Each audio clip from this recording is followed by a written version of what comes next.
Don't miss a special offer on November 19th from Botox Cosmetic on botulinum toxin A, the one and only product of its kind FDA approved for over 20 years. Buy one $50 gift card and get one free while supplies last. Terms and conditions apply. For prescribing information and box warning, visit BotoxCosmetic.com or call 877-351-0300.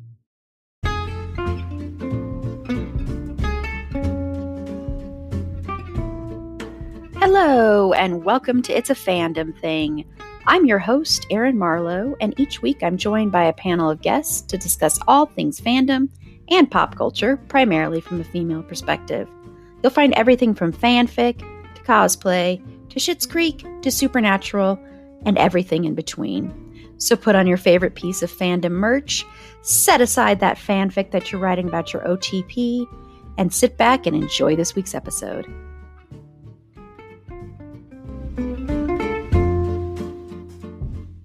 Hello, and welcome to this special interview episode of It's a Fandom Thing. I recently spoke with filmmaker Tamar Springer to discuss her short documentary, More Than Santa Baby. The film is about the life, career, and music of her father, Santa Baby composer Philip Springer. It is an inspiring story of perseverance, resilience, and hope, and takes the audience through his 80-plus years in music history, adorned with legendary artists and locations along the way. It's a great documentary that I really, really enjoyed, and I loved speaking with Tamar Springer. So here's my conversation with her, and I hope you enjoy it. I am really, really honored to be talking with you about this short documentary, More Than Santa Baby. So, Tamar, I'm wondering, I know that you said you wanted to make this because of your dad and to show sort of the legacy of your dad and also other songs that he wrote and that whole journey and his tenacity.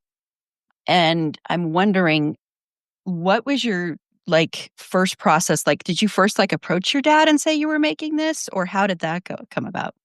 Well, the way I came about, got the whole idea and got it all in motion was that I've always managed his music, his catalog. I managed Santa Baby. I handled the licensing. And he kept a vast amount of material from his whole career, VHS tapes, DVDs, almost thousands of recordings, newspaper articles, sheet music, memorabilia, all from the 40s on. And I was organizing it and just cataloging it and trying to put it in some kind of order, scanning things. I had a great shelf of everything and notebooks. And I had a light bulb one day. I said, this is a documentary film.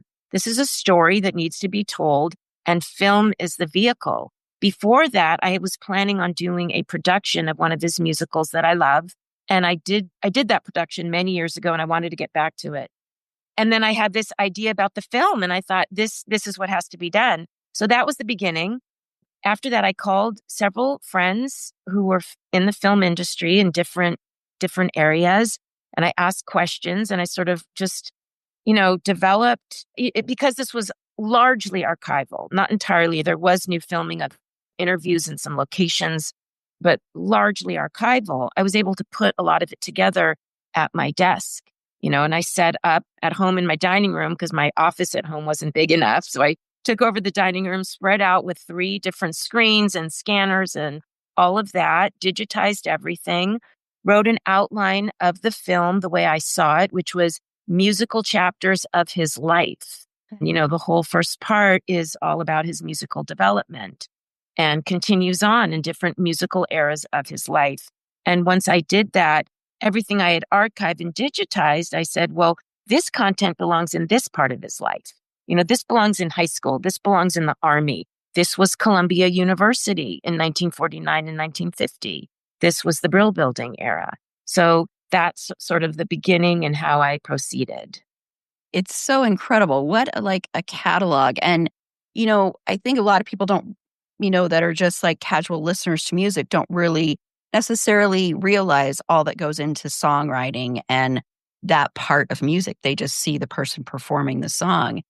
And your dad, Philip Springer, was just so prolific and also had so many amazing partnerships. And I'm wondering, as far as that goes with those different partnerships, was there one, probably hard for you to answer, But was there one maybe that, I don't know, when you were doing this research, felt more impactful than the others or more personal? Okay, well, first of all, he did write with the most iconic lyric writers of the time. And most of those lyric writers went on to write huge songs and huge Broadway shows. And they were all important, very important figures in his life, both professionally and personally. The one person that I would talk about answering this question is E.Y. Yip Harburg, who wrote the lyrics to The Wizard of Oz. He was not only my father's collaborator, he was a lifelong friend. They were friends for 30 years or more before they actually started their songwriting collaboration. My father wrote with Yip during the last 10 years of Yip's life.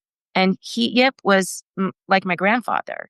He would tell me bedtime stories. And if you can imagine, the writer of Wizard of Oz just made up the most incredible bedtime stories when I was a kid. And I think that, he stands out most answering that question because he was such a close personal friend to my dad and the family, and really was the only grandfather figure I had. And, about as iconic as you can get is The Wizard of Oz. Yeah, definitely, definitely. And I had a feeling it might be Yip because of the way you spoke about him in the documentary. And I'm wondering, because going to that grandfather part, I know your dad had a strained relationship with his own dad who didn't support his career, especially because he was focusing on jazz music and he wanted him to do classical. So do you think that relationship with Yip, I know that wasn't like his father, but do you think there was any kind of healing in that? Or did your dad ever come to a point where he kind of let go of that feeling of, that he didn't like that he was disappointing his father? My dad told me, so he's 99 now. He's very mentally fit, which is amazing and awesome. And he told me in his, around 80 years old or in his early 80s, all of a sudden he realized that he was a great songwriter and he was a great composer. And I don't know exactly, I think he told me that he was listening to some music and he said, that was a great composer. And then he realized he was listening to his own composition. Wow. So he came to that conclusion, but it took him, his whole life.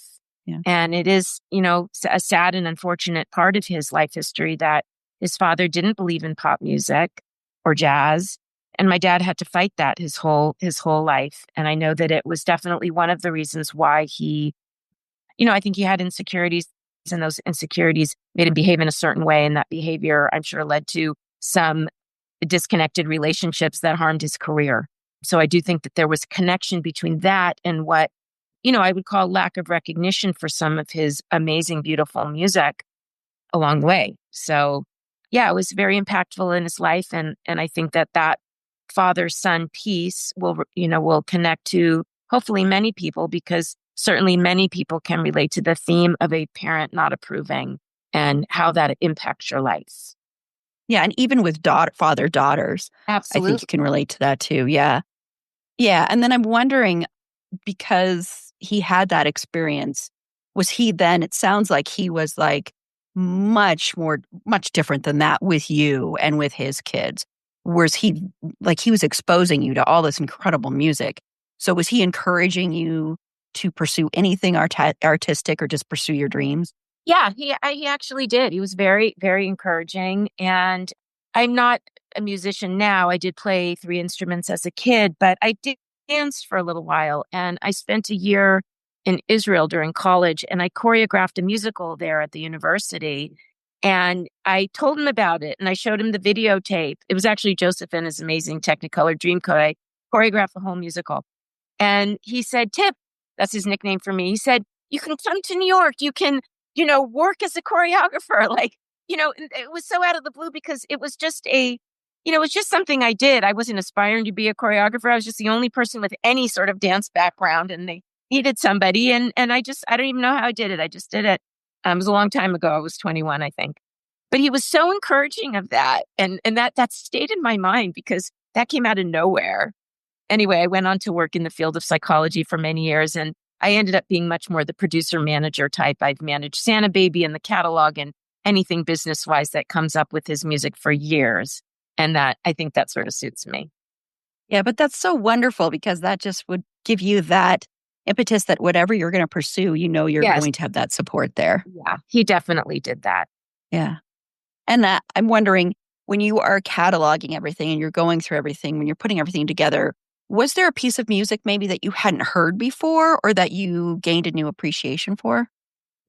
There were several songs that I never knew that he wrote. He had I'm going to say hundreds, it might have been thousands, I don't know, of CDs, because he started recording his own music at a certain point in his career. He just said, I'm going to record all of this, and had all kinds of different shows and recordings and different people and so forth. So I went through so many of those, looking for the content of the film, looking for the ones I wanted to use. And of course, I had many songs in mind, but I came across a lot of songs I didn't know, a lot.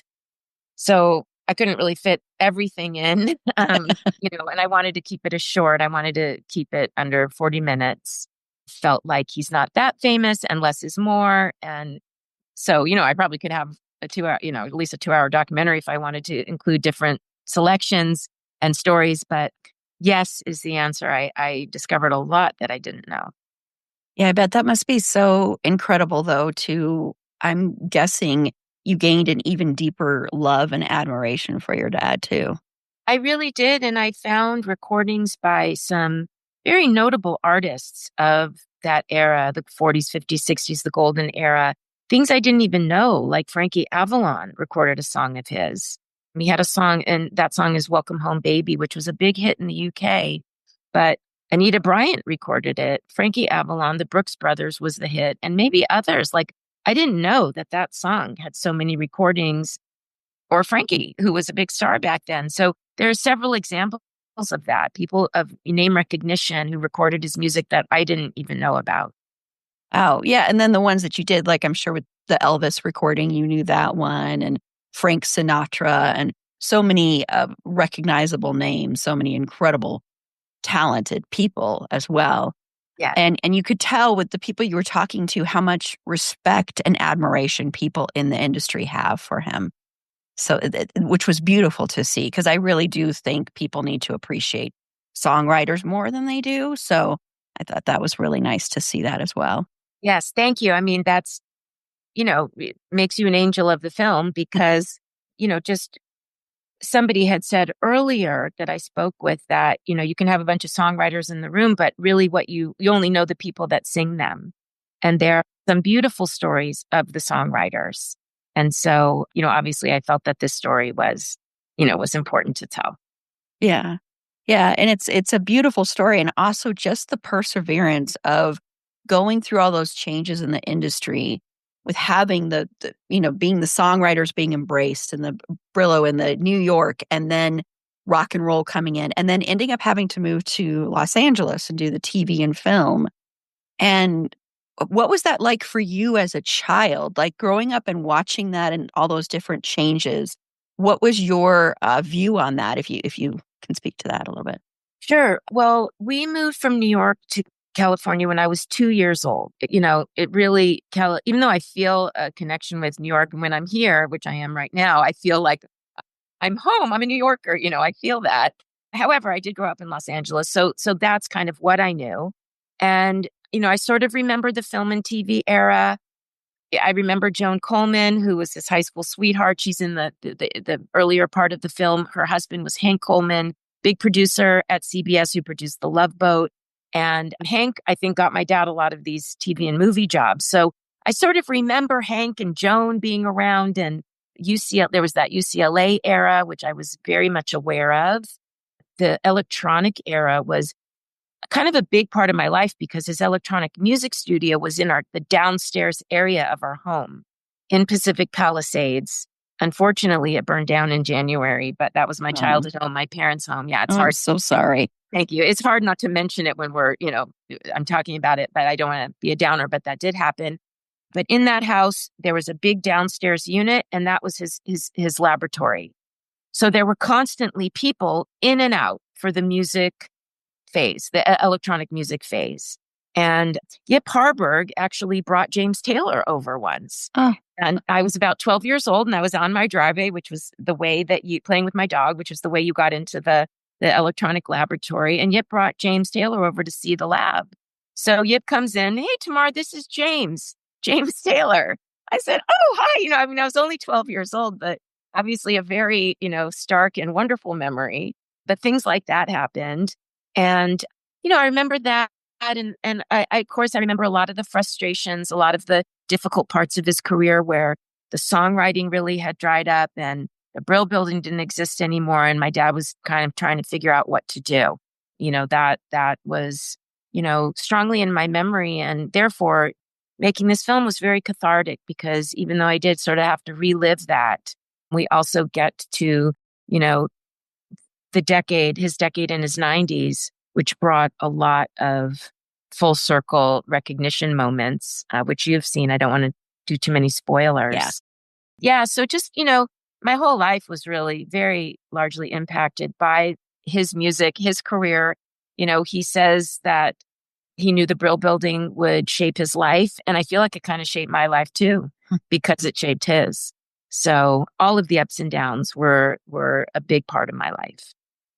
Yeah, and it is amazing because the Brill Building, which I had never heard of that ever before this, and I consider myself like music is my first love as far as art forms go.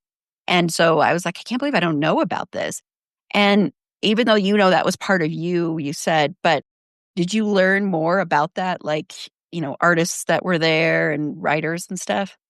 I did through conversations with my dad, and I got some really cute anecdotes when I asked him to tell me a story about a certain song or a certain collaborator. So I did learn some more details about that time period. There was also footage that I went through. There's footage of him later in his life at the Brill Building reminiscing. And there's a little bit of that in the film, but of course that video was much longer. So I got to visually see him remembering that time period in his life. And, all of that was, just kind of life. It was very, there was pain and there was beauty in it too. I just walked by the Brill Building this morning. I always do when Really? I get to New York City, always. Yeah. Yeah, it must hold such a special spot for you now, especially even more so than before. It does. It does. Yeah. Yeah. If you look at the Instagram page at Santa Baby Composer, I just recently posted a photo that I created, which has 3 decades of the corner of 49th and Broadway where the Brill Building was. And it was the Turf Restaurant in the 1950s, my dad's era. And then it was the Colony Record Store. And today it's CVS, that corner. And just to the right of that corner, when you're facing the river, is the golden coat of arms of the Brill Building that they'll never change. But that entryway, that's what he walked through every day. It's still there. It's great that they didn't get rid of that part, that'll never change. That makes it really special. Yeah. Yeah, for sure. And also, if you look high up on the building, you'll see the 2 Brill brothers are up there too. There's golden statuettes of their heads up there. Oh, wow. They missed that, but that's also very beautiful to capture that. Wow. Yeah. Just amazing. The history and the everlasting power of music. Music just lasts forever, which, your dad won a Webby Award in 2024 for performing Moonlight Sonata. Talk about lasting music for your birthday. How did that feel for you personally to know that that led to an award and that performance? It was really an amazing event, amazing occurrence, totally unexpected. I had been posting birthday videos, mine and his. I'd have him play something special, for a long time. There's nothing new about that. But because it was the Moonlight Sonata and it was really sort of perfection, the first movement, it was really incredible. I can't say I'd never seen my dad play like that. He played like that every single day, but I'd never captured it like that. And I shared it with a Beethoven Facebook page, about 10,000 members, maybe, not that many. Some pages have hundreds of thousands. And from that one share, it went viral worldwide. Also won a few World Classical Music Awards in addition to the Webby. And it brought so much attention, inquiries from press all over the world, Croatia. I have a beautiful friend in Tbilisi, Georgia, as a result of that video, a journalist. She's in the film for a few brief moments. That video sparked that friendship and collaboration with her. She supports this film and has done beautiful articles about my dad, beautiful writer named Nina and Sipuria. So it just brought incredible things. And when that happened, the third act of the film came to my mind. I knew what it was going to be about, not just about the Webby and the viral video, but that decade of his life and all the things that happened. So that was an incredible gift for a million of reasons. Yeah, I bet. And that whole last part is so beautiful. I don't want to give away a lot of it, but it's just a beautiful last shot of this documentary too, I want to say. It had me near tears. Good. I'm glad to hear it. Yeah. So, well, thank you so much, Tamar. It was so great talking with you, and I wish you the best of luck with this. And your father is amazing. So thank you for making this documentary too. Thank you so much. Thank you again to Tamar Springer for speaking with me about your award-winning documentary short, More Than Santa Baby. It was so much fun talking with you. To find all our past episodes, including all of our interviews we have done before, please head on over to our website. It's a fandomthingpod.com. You can also find links to our social media and our contact page there in case you would like to be a potential interview guest on the show. And I know it's a really difficult time out there right now, so I just want to tell everybody, I really, really hope we are able to bring you some joy during these trying times. And please, please try and take care of yourself. Thank you so much for listening.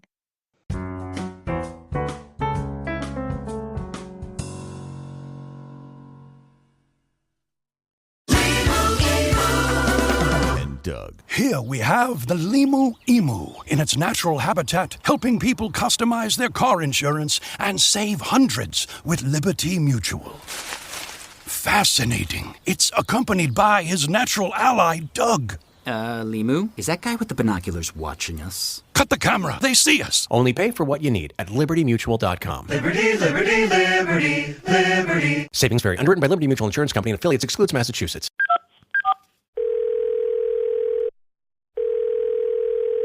Hi, this is Kelly Rutherford. You've reached the BioCell hotline. For more information about what BioCell Advanced Collagen Generator can do for you, press 1 for hair, 2, skin, or 3 for nails. 1. Hair. Experience stronger and thicker hair in 30 to 90 days. 2. Skin. A single-step beauty routine for skin with fewer fine lines and wrinkles. 3. Nails. The proven solution to stronger, smoother nails. Boost your own collagen and enjoy our clinically proven results.